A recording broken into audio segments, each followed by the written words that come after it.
माननीय Shri Raghav Chadha, need for judicial reforms in the country. Sir, हम भारत के लोग अदालत को न्याय का मंदिर कहते हैं। आम आदमी जब इस अदालत की चौखट पे जाता है तो उसे विश्वास होता है कि न्याय जरूर मिलेगा। जैसे ऊपर वाले के दरबार में देर है अंधेर नहीं, ऐसे ही ये माना जाता है कि समय भले लग जाए लेकिन अन्याय नहीं होगा। और समय समय पर जुडिशरी ने अपने इस भरोसे को, विश्वास को और मजबूत भी किया है। लेकिन हाल ही में घटी कुछ घटनाओं के चलते देश चिंतित है और फोकस जुडिशियल रिफॉर्म्स पर है।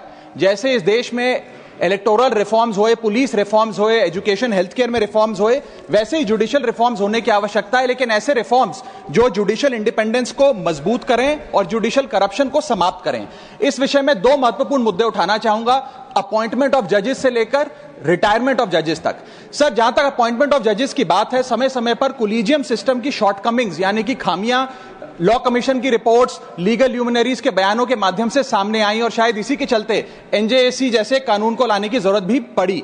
लेकिन अब समय आ गया है कि कोलिजियम स्वयं ही अपने आप को रिफॉर्म करे, अपने आप को रीइन्वेंट करे, ताकि दो चीजें जिसको लेकर लैक ऑफ ट्रांसपेरेंसी और लैक ऑफ पब्लिक स्क्रूटनी, जिन दो विषयों पर कोलिजियम सिस्टम की को क्रिटिसाइज किया जाता है, उसे दूर किया जाए और एक इंडिपेंडेंट ट्रांसपेरेंट प्रोसेस बने जिसमें सीनियरिटी पर, मेरिट पर और इंटेग्रिटी के आधार पर नियुक्ति हो। इस संदर्भ में एक सुझाव लाया हूं सर। आज से पहले एडवोकेट्स को सीनियर एडवोकेट्स डेजिग्नेट करने के लिए एक बड़ा ही ओपेक सिस्टम चला करता था, लेकिन सुप्रीम कोर्ट द्वारा खुद जो गाइडलाइंस लाई गई, आज उसके तहत किसी भी व्यक्ति को अगर सीनियर एडवोकेट बनना है तो उसके लिए एक ट्रांसपेरेंट पॉइंट बेस्ड प्रोसेस है, जिसमें आपसे आवेदन पत्र लिया जाता है। उसके बाद आपकी number of years of practice, pro bono matters कितने किए, कितने रिपोर्टेड जजमेंट है, उसके आधार पे आपको नंबर देकर, पॉइंट देकर आपकी नियुक्ति की जाती है। इसी प्रकार से एक transparent point based, merit based system अगर कोलिजियम सिस्टम लाए तो जजों की नियुक्ति में देश की जनता का और विश्वास बढ़ेगा।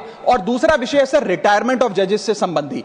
इस देश में एक चलन चलता आया है कि रिटायरमेंट के बाद सरकारें जजेस को एग्जीक्यूटिव या एडमिनिस्ट्रेटिव रोल में नियुक्तियां देती हैं, जिसके चलते conflict of interest, executive interference in judiciary और influence over pre retirement judgments के कई सवालिया निशान खड़े हो जाते हैं। मैं चाहूंगा कि पोस्ट रिटायरमेंट जॉब से संबंधी कुछ रिस्ट्रिक्शंस लाई जाएं। जैसे इस देश में article 148 of the Indian constitution साफ तौर पे कहता है कि सीएजी यानी कि controller auditor general of India की रिटायरमेंट के उपरांत, कार्यकाल की समाप्ति के बाद उन्हें किसी भी सरकारी पद पे कोई राज्य या केंद्र सरकार नियुक्त नहीं कर सकती।